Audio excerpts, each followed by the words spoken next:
simpler times. But last, let's go into match number 5. This is a spot with potential relegation on the line. Zalae, we haven't seen him yet this week, and he is all business. Look at that intense stare into the camera. Yeah. Priest banned on both sides. Paladin and Mage banned. Both players being Reno Mage. That wasn't something that I was anticipating a lot heading into this week. Reno Mage being a popular choice to try and dethrone Priest as the top dog in the meta. Yeah, it feels like a big one for Zalae. You know, he has that matchup against Raze tomorrow, which it kind of all hinges on regardless, but by winning here, he might give himself some slight wiggle room. Bloodyface is an opponent that has 8 wins himself, which means that he's high up in the standings, which means that you get those tiebreaker points if you beat him, which may give him a tiny bit of an edge against Raze when it comes down to it. But we'll just boil it down to big matchup. And Bloodyface, since he can no longer get that first seed, he's playing to try and get that 2-3 spot. Monsanto still has 2 matches left to play on the week, which means that he could pass him in wins if he loses. And the difference between the 3rd seed and the 4th seed going to the playoffs is big, because if you're 2nd or 3rd, you get seeded just in the normal groups. But if you're 4th seed, you get seeded into the lower bracket of that group already, which means that you only have a single chance. 1 loss and you're out. Every other position, you get 2 losses and you're out. So it is big. If your goal is playoffs, which Bloodyface has secured, you're trying to get as high seed as possible. I've got more left in me. Yes, Monsanto currently has a tiebreaker 2 of 36, which means that if he beats Amnesiac and Sand, he gets a +9 and a +6, +15 at 51. And Sand's currently at 55, so it does not really matter if Monsanto is able to challenge number 1, but Monsanto can also improve from 4th to the 3rd or 2nd. Yes. Depending on how things go. Yep. And of course, there's still other things that might be in the mix as well, depending on how the tiebreakers go for P and C. So definitely stay tuned as we continue to draw closer to the tiebreaker scenarios. Yeah. PNC can't make it. Because you need 7 wins at the very least to qualify for playoffs. He finished his last match he lost today. today. You're right. So Amnesiac, if he ties Monsanto, yes, it would force. It would have to be Monsanto loses out and Amnesiac wins his last match. Which Amnesiac's playing Monsanto today. He's playing. Yeah, he's playing Monsanto. Whew, okay, so that's another reason to pay attention to after this match. But in the meantime, there's a lot. Checking in on this game, the early positioning is strongly favoring Bloodyface. And with this early game draw, it seems like Zalae's already too far behind. Ah, jeez. If he has the Divine Spirit Interfire to kill this Light Warden, that is... Oh, jeez, it hurts, Dan. It hurts. It hurts a lot, and it's only going to get worse because Bloodyface now has the ability to develop onto the board into this. Oh, he has Injured Blade Master here and then Injured Blade Master Ritualist.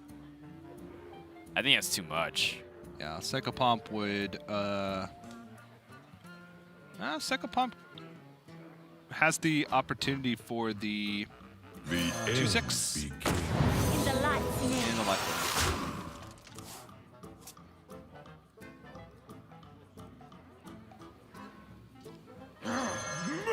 No choice for Zalae but to play Injured Blade Master Neferset.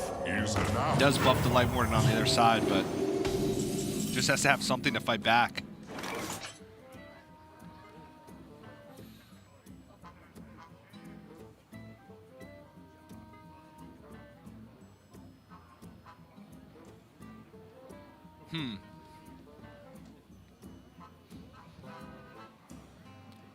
First thought was Injured Blade Master Neferset. Then you could trade Psychopomp and Light Warden into the Injured Blade Master. You have the... You'd leave the Neferset on the other side, but you'd have a 4/7 Injured Blade Master on the board and the Reborn Light Warden. I must consider.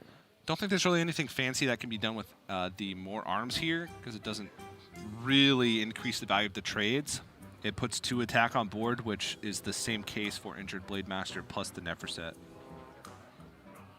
Trying to think there's anything fancier by trading the Light Warden in first and never sitting there, but... he could trade this and then enter Blademaster Never Said to give the Light Warden even more attack. In the light's name. And make his board a little bit wider, keep the Psycho Pop alive, which is a pretty big annoyance. Yeah, I like this. Again, maximum tempo seems to be the name of the game here. Yeah. Smart stuff. Wild Pyromancer is all that's in Zalae's hand right now that he can play. Gotta take down that Light Warden as well. Oh, jeez. Well, Tomy's good, but it's not that good. Yeah, the Bonsombi is like really impactful. It's whether or not Zalae has the time to play it. Bonsombi being able to come down this turn would have been massive. I think it would have potentially swung the game the opposite direction. But I think bloodyface doing a good job fighting for the board has done enough to make that potential comeback a very small possibility here.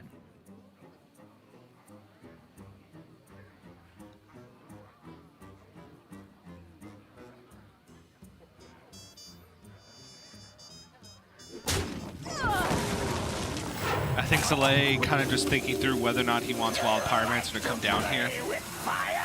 But since he has a turn 7 already planned, he might as well just try and fight for the board as much as he can with Wild Pyromancer. There's always the argument that maybe he feels like he's so far behind, the only way he wins is by chaining a bunch of spells with Wild Pyromancer to try and go for a board clear. Like Wild Pyromancer into Power Word Shield, Topsy to try and, you know, swing a board position.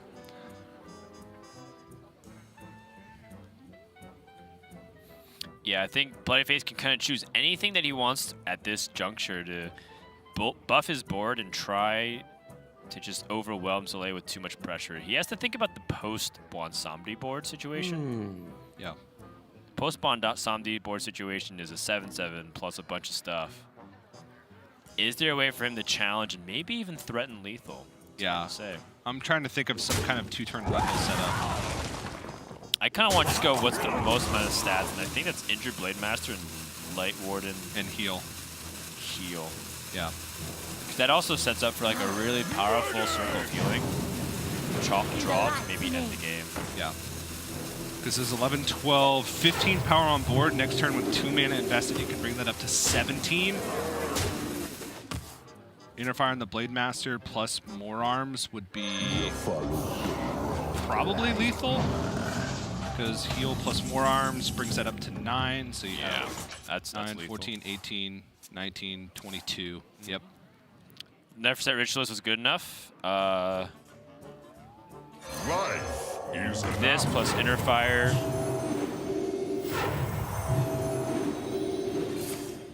Seven, 14, 22, 26.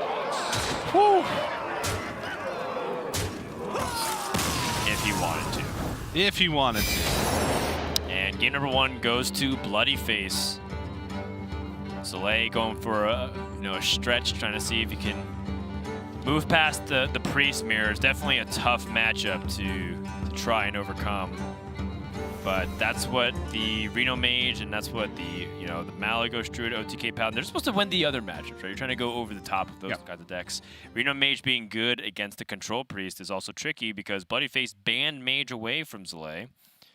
And, Zalae banned the Paladin. So that's a dynamic that I think is in bloodyface's favor. Yeah, and then he's down to just a normal lineup, right? He's got Priest, Druid, and Shaman, which is kind of the 3 standard decks, which you're kind of fighting an honest battle. It's hard to get an edge in that matchup. And it seems like bloodyface is pretty favored across the board. Yeah. Because Malagos Druid does pretty well against other of that stuff, and then OTK Paladin being scary, so Zalae banning it, and then of course he has his Reno Mage against his own Priest. So yeah. A lot of scary moments here for Zalae, who needs that win to help give himself the best chance he can to move on. But we'll take a break, and when we come back, we'll find out if Zalae can bring it back against bloodyface. Stay tuned.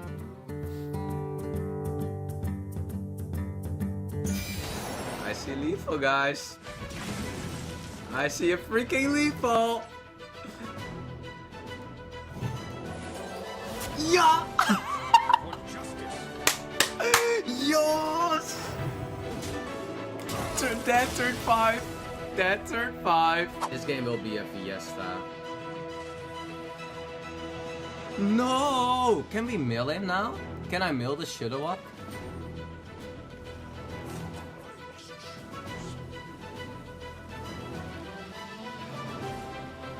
Faster!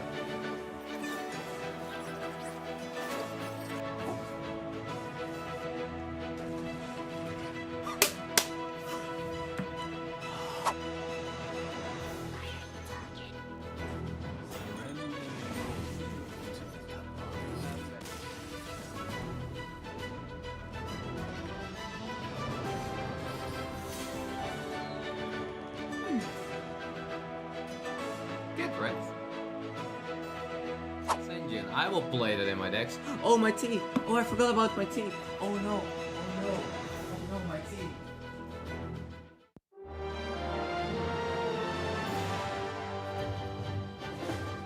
My name is Paul Nemeth, aka Zalae, and you can find me on Twitter at ZalaeHS, and more importantly, my stream, twitch.tv/ZalaeHS.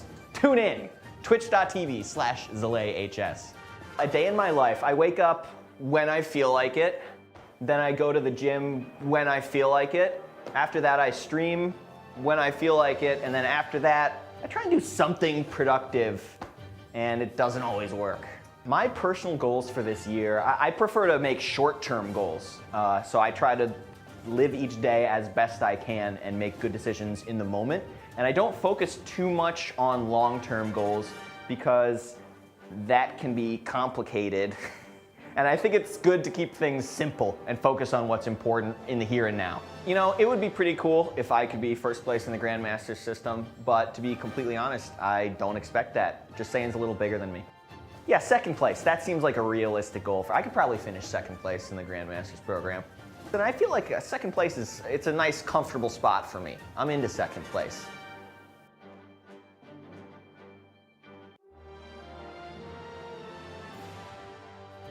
My name is Brian Eason, also known as Bloodyface. When I first started playing Hearthstone, the first deck that I crafted was Miracle Rogue, and it was pretty much the only deck I played. I love combo style decks. I don't like really being aggressive per se, but I like having a deck that has a very aggressive finish. I think my X factor, maybe my defining characteristic, is that I think about everything. I mean, you could say that's like a characteristic of overthinking, but I think it's important to overthink because you're playing against like the best minds. And it's important to be understanding that everyone else is also capable of doing that. So you need to be able to outthink everybody. From a competitive standpoint, I want to improve as a player. Against Hunter Ace, I think I made a pretty big mistake. I really care about just making sure that whenever I play Hearthstone, it's my best Hearthstone. Initially, when I found out about Grandmasters, I kind of felt like it was just like kind of another league. But it wasn't until I was actually standing next to the other Grandmasters at Worlds that it made me feel like kind of emotional. We just had such a high concentration of like pure talent to actually hit that level and rub shoulders alongside them. It means a lot to me. Playing at the highest level is super interesting because people do unpredictable things. So I look forward to the mind games.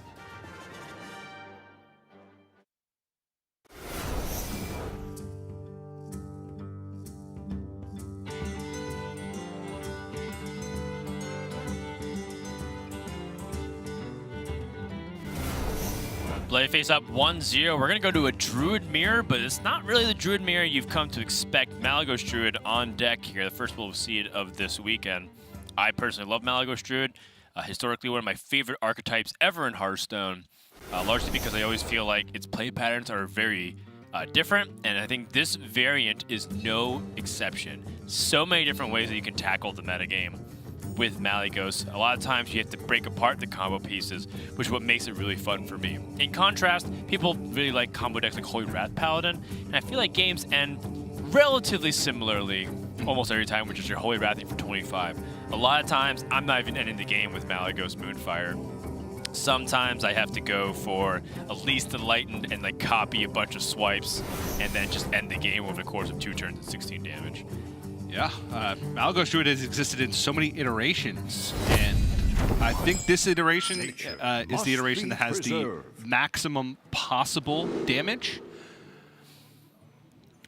It is quite possible. Because of Elysian Enlightened, it allows you to copy like multiple Malagis, and it can get very insane towards the end.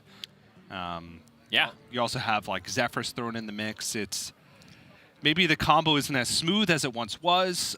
You know, like the Twig of the World Tree Malagos, I think, is largely considered to be probably the best variation. Yes. Best positioned relative to the metagame. I guess maybe Twig of the World Tree could have a lot of potential because you had access to essentially what was 20 mana. Right. But Faceless Manipulator. you couldn't copy the spells in your hand. You couldn't have like 2 Malagos and copy the spells in your hand. So that might be debatable. What they ended up doing was having Twig of the World Tree, Dream Petal Flourish land on the Malagos, and then Malagos phases and just like go absolutely insane. Yeah. And that was like the max.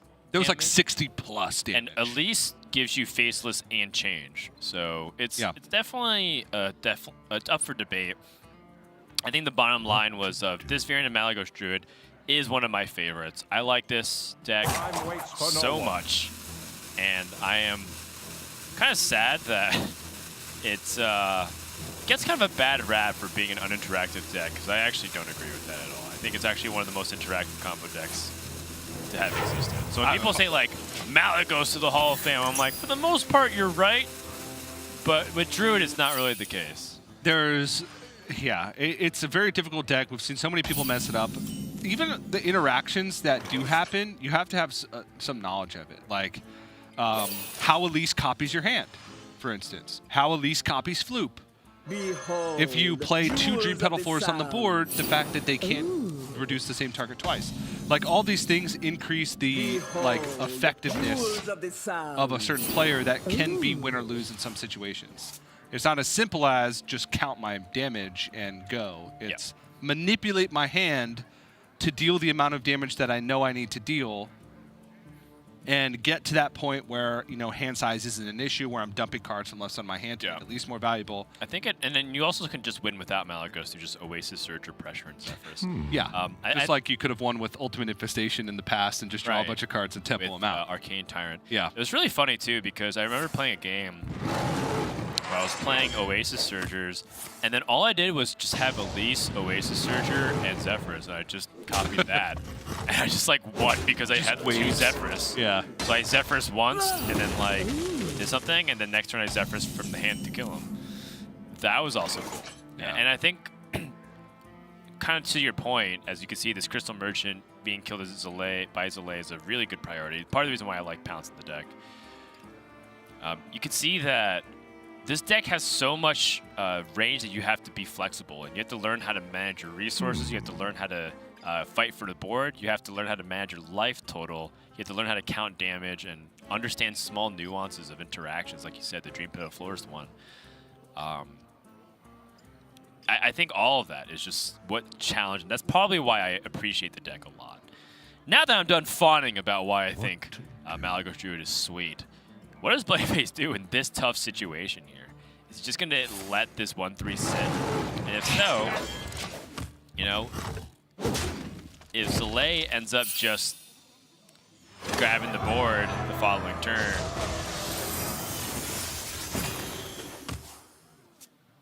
bloodyface has to. Bloodyface is actually pretty well positioned because he does have his Nourish, he does have his Oasis Surger, and Starfall. So he's got all the really powerful tools and a Nubisat Defender. Yeah. So Zalae could actually go with this in a couple of different directions here. He wants to be the proactive deck, though, because time does favor bloodyface. What to do? Yes. The awkward parts for the Malagos Druid are in the pretty late stages of the game, where Zalae just has more waves of threats, right? He's got Scenarios, he's got King Feoris. He can use his Elise a lot more aggressively for pressure. Doesn't always have to like think about Elise and think about whether or not he needs damage from Elise, and just whether or not he needs pressure from Elise. So bloodyface, once he's like expended his Oasis Surgers and his Anubisat Defenders, his way to fight for the board is just by reacting and removing, whereas Zalae is going to be playing King Feoris and Floop Feoris, a Scenarius. Yeah. I mean, Zalae even thought about very briefly for the same thing that I did, which was, what if you just set up Oasis Surger on the board as 3/3s and fight back for tempo on the following turn anyways? But That is the downside of going first in this matchup. Going second has a slight percentage edge, I think statistically, by 3 to 4%. Nothing like super crazy compared to what you expect from a Cyclone Mage Mirror from the previous metagame. That was like a huge difference. Yeah, or Rogue Mirrors in the metagame from last season. Yep, Rogue Mirrors. Same metagame. From Corn was very important in Season 1 of Grandmasters. Yeah.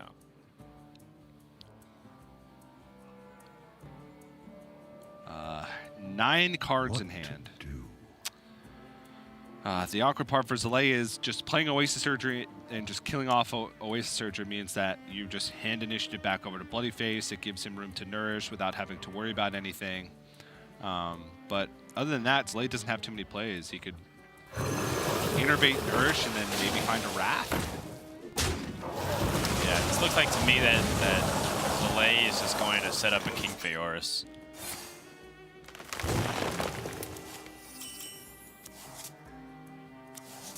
Double. I like the defenders. Again, one of the more interesting things about the trend of some of these decks, Anubis Top Defenders, one of, if not the highest win rate card in Question. It's very good. But people just don't talk about it. It was the same with Arcane Tyrant. It was one of the highest win rate cards in pretty much every Druid. Right, or Corridor Creeper back in the day. Or Corridor Creeper back in the day. Or Think From Below back in the day. Or Think From Below back in the day. It was... Dan, there's a trend here. There's a trend where just playing 0 mana stuff is very good. Who knew? Who knew? Free cards equals good.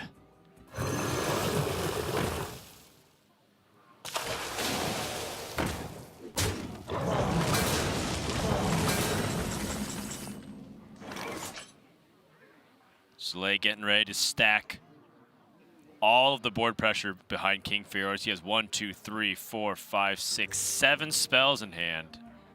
You might argue that's a little bit too much. I'll make you a real toy. Floop for 1. Okay. Yeah. Floop coming out for 1. It doesn't matter. Once the copy comes out, it'll go back. Yeah. That's definitely not a good thing. It does pull cards out of his deck, though. So even though obviously he didn't hit the Elise and Malagos, or Elise and Elise Dreampel Force, any combination of those 3. I don't mind playing the Thanatos in this spot here. I think he's thinking about if he wants to save it for Starfall, like some kind of spell damage opportunity.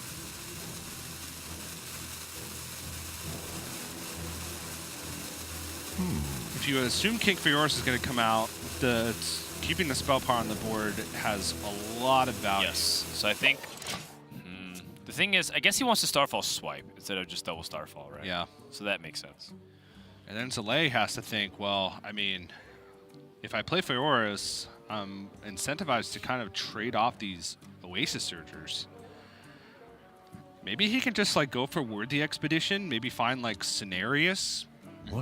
And use that to push damage, maybe force removal out from Bloodyface, and then follow that up with King Feoris? Yeah, I like that. It also just makes his Feoris higher quality. Yeah. Worthy Expedition might just get a better spell. It could, yeah, it could. Like at the very least, right? If he doesn't find something that he can like buff a board with, for instance. He could go for just the most expensive one and dump some of his cheap spells this turn to make the Feoris just hit that much harder.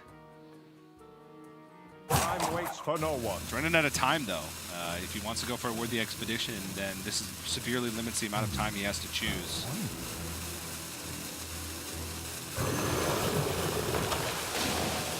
Maximum stats, maximum tempo, the Zalae way. I guess that's not necessarily the maximum tempo. It would have been King Feoris, but playing things for tempo, forcing a reaction, this is still presenting lethal, very much so. It does dump a high-cost card from his hand for Feoris, and he doesn't empty out some of the low-cost cards in hand. That's why I kind of like the Worthy Expedition You find Cenarius, great. You Cenarius and you trade over and you still push 7. You don't, you Wrath, start removing and, you know, build up the board just a little bit more. Kind of as a soft test for removal.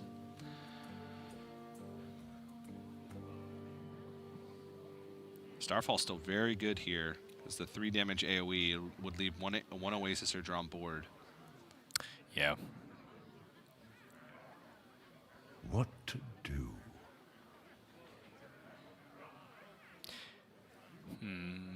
Looking for other plays or alternatives. Blood Mage Thalnos Starfall would leave one of the Oasis Surgers at 4.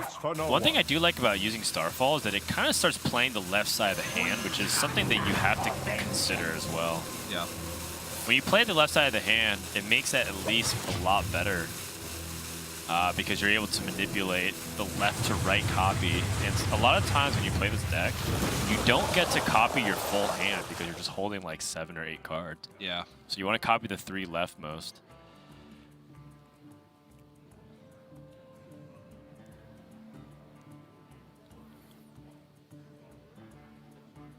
Fioris has 6, 4, 5, 3, 1, 2, 0. Yeah, if anything, I think Zalae might want to just wear the Expedition to innervate Feoris. Yeah. Cenarius is all right. Really strong. Can't really argue with that. Instead of a Mark of Nature turning to a random 3-drop, you could just put out bajillion stats. But if he wants to play around second Starfall, he has to trade the Oasis Surger over the Blood Mage Thalnos. I don't know if you necessarily care too much about the second Starfall, though, because if they do clear, then you play Feoris, and then they can't deal with that. If they've used both their Starfalls. Yeah, but if you trade over the Blood Mage Thalnos, then he has to have Starfall swipe to deal with it. You miss 7 damage, but then you don't give him the easy clear. Looks like Innervate Feoris is the play. I mean, it makes sense, too. Cenarius is good as a closer.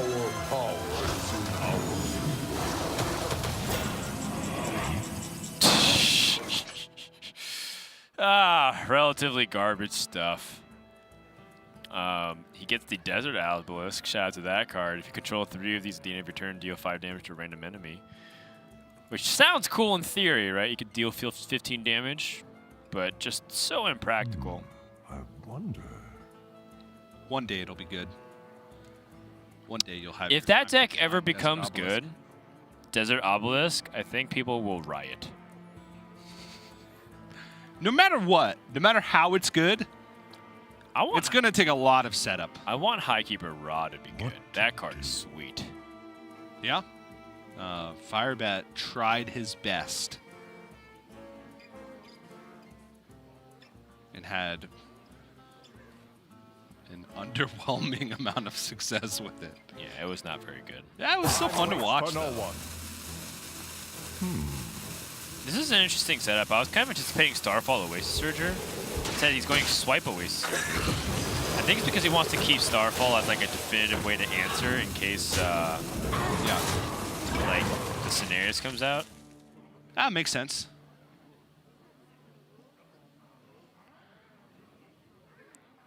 It makes sense, but he takes a little bit extra damage on his Oasis Surgers as a trade-off. Because he didn't kill the 3/3. Yeah, no, that's true. I wonder.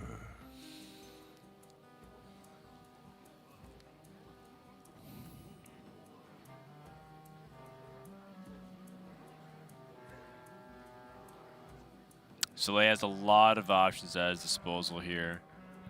Can start things off with card draw. Can also just simply develop. But developing into a bunch of 5 attack minions when you have Cenarius doesn't seem that particularly good. He will be able to buff the Desert Obelisk to trade into one of these minions, though. Yeah. I'd argue that in this spot, Zalae would probably have to figure out ways to get value off of other cards like Hidden Oasis a little bit more.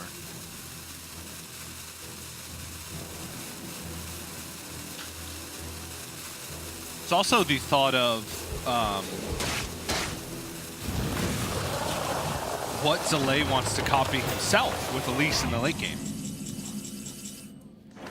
Like, what's the, you know, kind of the best tools to fight against Malagos Druid? I would assume it's just straight up pressure to kind of force them to never be able to play like the ultimate setup turn. Right.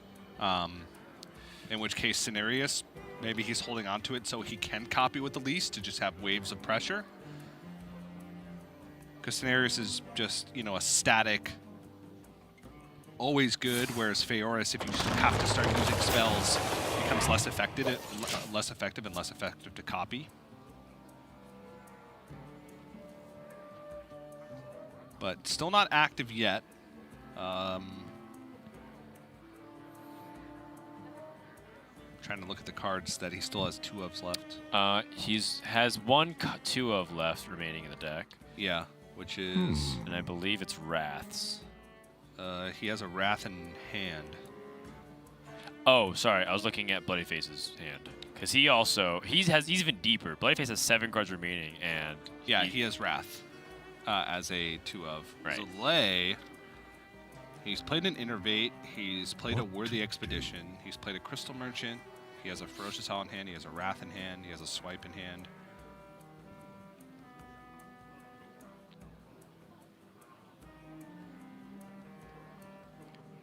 I think this turn you definitely want to consider playing the Cenarius. Waits for no one. Given that you have a lot of tempo to be gained from it. Anubisoft is what Zalae needs. Yeah, I like this from Zalae. A lot of power. A lot of power. Yeah, your opponent hasn't shown the Starfall. Bloodyface also wouldn't even get a clean Starfall because he only has +1 spell damage. Oh, this Nourish will almost certainly get that.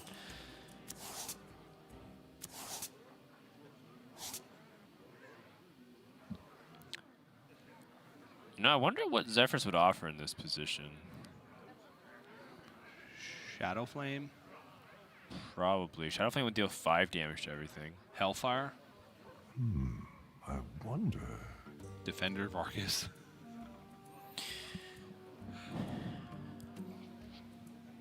Maybe even just swipe. I don't know. That'd be interesting if you could manipulate it in this position to give you another swipe.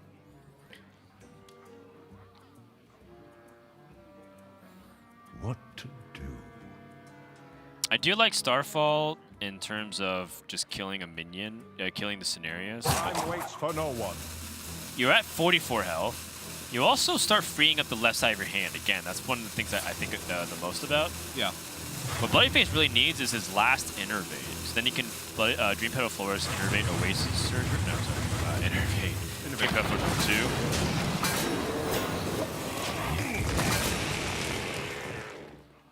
But then he still has Zephrys in the hand. Yeah, I mean, he can dump Zephrys before that happens. True. But one of his last cards is Crystal Merchant.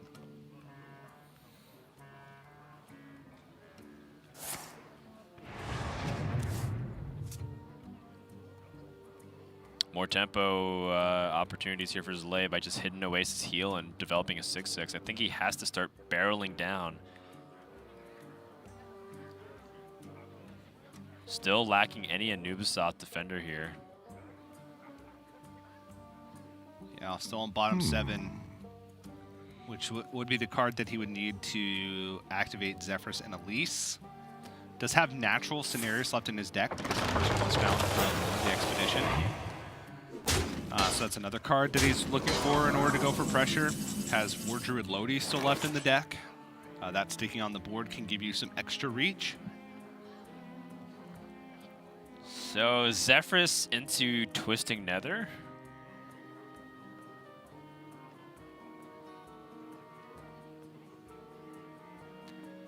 He could go for something weird. I don't like it. Never mind. Alternatively, he could Wrath, try to draw the Crystal Merchant, play the Crystal Merchant, and then kill the 6/6 somehow. So a way to do it would be to like Wrath, Zephrys, execute. Then next turn you play Dream Petal Florist, Innervate, Floop. Then you get the discount. So that draws 2 cards, gets you to fatigue, guarantees everything. And I think that's the winning. I think that's the line. Yeah, that's a lethal over 3 turns. 3 turns. For no one. So Zalae would have to pressure him in 3 turns. Right, and you're at 38 with you destroying most of his board. By the way. And Zalae already used both Ferocious Howls and both Hidden Oasis. I'm almost out of cards. Okay, swipe here is perfectly fine too. I'm out of arms. Behold, jewels of the sun. Yeah. Yeah, the only thing is that I wanted to just get Zephyrs out of the hand, so I think I would have kept... My play would have kept Swipe in the hand, but Bloodyface just wants the Moonfires. So that's fine, too. Yeah, because if he gets the right copy, he'll be able to copy Malagos, and he'll have 4 Moonfires. So each Moonfire will deal 11, and he'll have 4, so it'd be 44. Which, without healing from Zalae, he's well within range. If that's the play as well, yeah, the Zephyrs complicates things because, like, let's say he reduces Zephyrs and Elise. All of a sudden, he can't do that. He'll still be able to play 4 Moonfires. But only 2 Malagos, or only 1 Malagos. And then he can Zephyrus for Sinister Strike. Because he has 2 Innervates. Oh, he has a free Zephyrus. But that would only be... Plus 8. So 32. 32, which isn't enough. He gets to play 2 Zephyrs for free. Oh, I guess to play 2 Zephyrs for free. So but 16. Does Zephyrs recognize spell damage? Yes, it does. Does it recognize the other Zephyrs? No. So it wouldn't give you Sinister Strike in the first place. Yeah, but you have 1 mana floating each time. Yeah, but the first Zephyrs wouldn't give it to you because it wouldn't be lethal. It wouldn't give you burn damage. No, well, it would just give you. It also recognizes if you have spell damage and you're close, like the Savage Roar, right? The Savage Roar wasn't close, but. Oh, yeah. Like, remember the Frozen game? Yeah, it just doesn't know that you have another Zephyrs in hand. If it is Malagos and you have 1 mana, I think it recognizes that you're able to get it. Put your faith in the light. I almost kind of wish that happened so we can see what see the outcome. Sato and I had the debate last week of double Zephyrs lethal, but the first Zephyrs doesn't know that the second Zephyrs is there. Right. So it won't give you a Zephyrs something, Zephyrs something. What about Zephyrs Soulfire? That's a lot of damage, but I still don't think it'd be 40. What to do? It would be 24 plus 2 Soulfire. Plus 10. But it wouldn't recognize the first Zephyrs. The first Zephyrs wouldn't give you Soulfire. No, but it offers you the best option within 1 mana, right? But if it's with not, spell damage on the board. If it's not, it gets you close to it, because if you have like Malagos and a 3/2 on the board, it'll count all that damage as part of it. You have an Elise on the board, you have a 4/12 on the board, you have plus a bunch of spell damage, you just Moonfired the living bejesus out of them. It might give you another Moonfire. Time waits for no one. Yeah. It might. Speaking of another one, Cenarius number 3 potentially here. Wow. So this has to be a 2-turn setup from Zalae.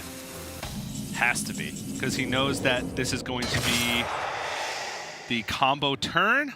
Right. In fact, he does have it. Doesn't the Zephyrus get him there?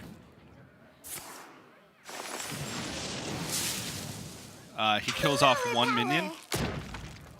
He takes 3 fatigue damage. He has to get through a taunt.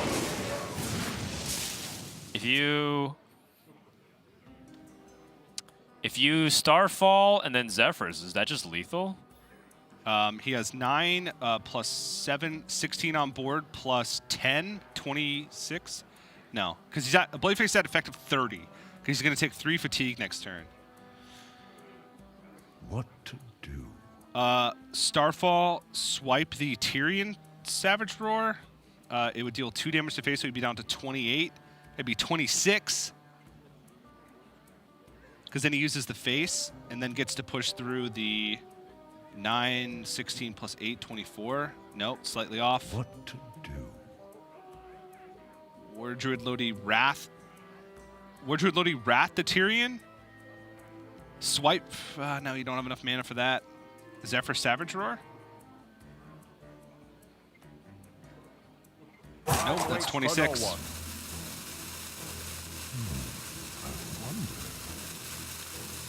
Who dares defy this ancient land?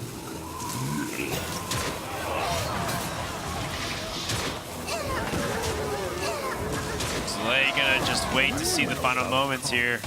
But Bloodyface has the Elise and the Malagos for the 44. And Explorer. Just not enough armor, not enough life gain.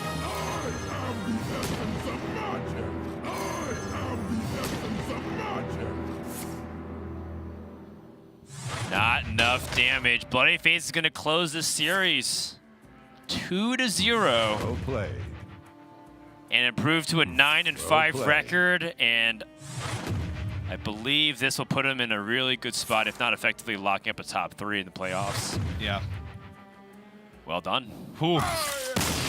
It was close. It was very close. I still feel like maybe there was some way, not necessarily that turn, but could Zalae have, I don't know, he played double scenarios. Like that's pretty much as good as it gets in terms of stats. It's pretty much as good as it gets in terms of stats. I was trying at the end there to think of any possibility with like War Druid Lodi Wrath that leaves you with 5 mana, because that kills the Tyrion outright, because it deals the 6 damage. But then Savage War would have only pushed 26 and he needed 30, because he had 4 minions on board with 16 damage, so Savage War would have been 10.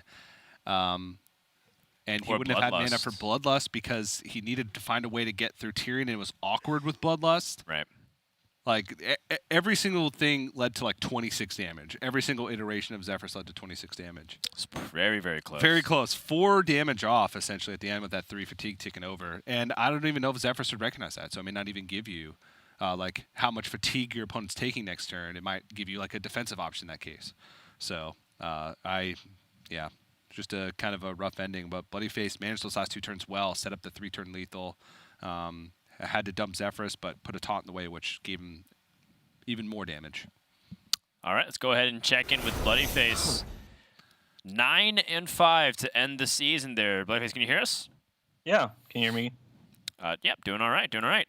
So, nice season overall, able to end in a pretty good spot there. Do you want to talk a little bit about the games at all? Any hard turns or hard moments for you? I think the hardest turn was turn 1, if I wanted to coin out the merchant or not. Because, like, my hand didn't have Nourish, so I obviously want to, like, dig towards Nourish because that's the most important card.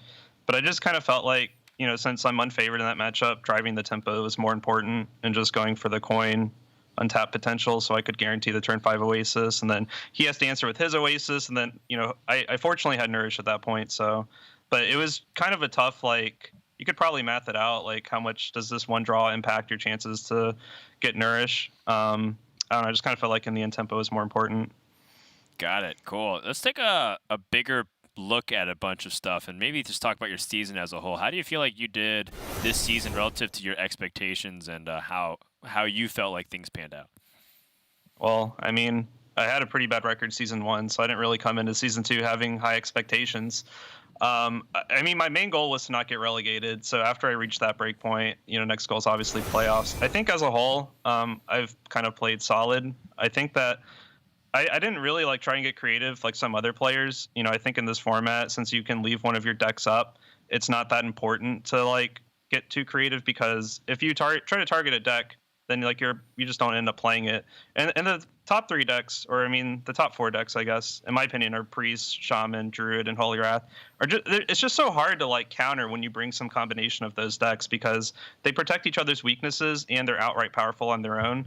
So I kind of just felt like I paid more attention to practicing and knowing the matchups inside and out.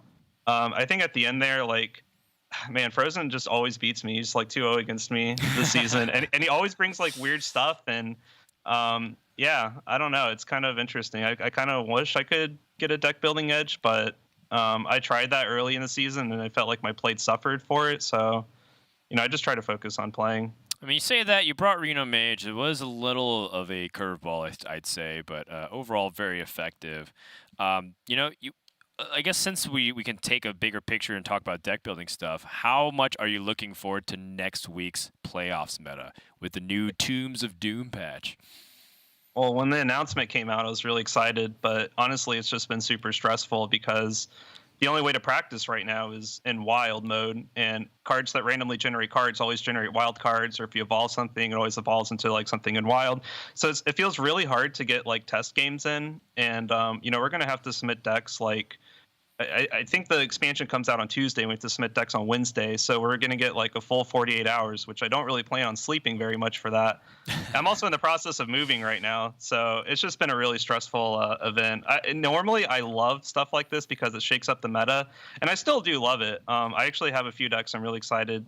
I don't know if I'm going to bring them, but it's just been fun exploring, the new area. Just it'd be boring if we went to playoffs just seeing more Priest Mirrors and Druid and Shaman games. So, I'm happy. Assuming we won't see Priest Mirrors in playoffs. We probably will. Just wait, TJ. I have a couple of theories myself. Bloodyface, you kind of talked a little bit about it yesterday, talking about mentality and whatnot, and you were saying how it was a little bit of a challenge for you. When you look at your record at 9-5, and you're looking at how you're doing relative to the field, and you look at the fact that you're doing it on your own while other people have practice groups of what feels like half the field of Grandmasters. What is your thoughts? Like, where do you sit on that in terms of like the fact that you're kind of on your own practicing versus everyone else there? Well, I mean, I've had experience being in practice groups before, and I like practicing with other people. I think what you end up finding in a lot of practice groups are people are like really opinionated, and even though like you guys are practicing together, people usually come to their own conclusions. And I think in this format, it kind of got solved relatively quickly. People just kind of figured out Priest was the best, but now people are starting to counter with Highlander decks. So, it's kind of up in the air, how this metagame would pan out if we kept seeing more iterations of it. But I don't know, like testing by myself hasn't been too bad. It's actually really kind of struggling to, it's a lot harder when I'm testing the new wild cards because I don't even know what's good yet. So I'm testing my theory decks against my own theory decks. And I've been trying to talk to other people and get their ideas, but I think everybody's head is kind of around the same space.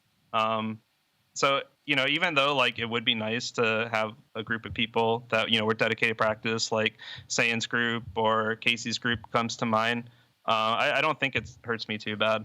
All right. I guess only time will tell. Well, either way, congratulations. Looks like you've locked in your playoff spot definitively, and we'll see you back next week, man.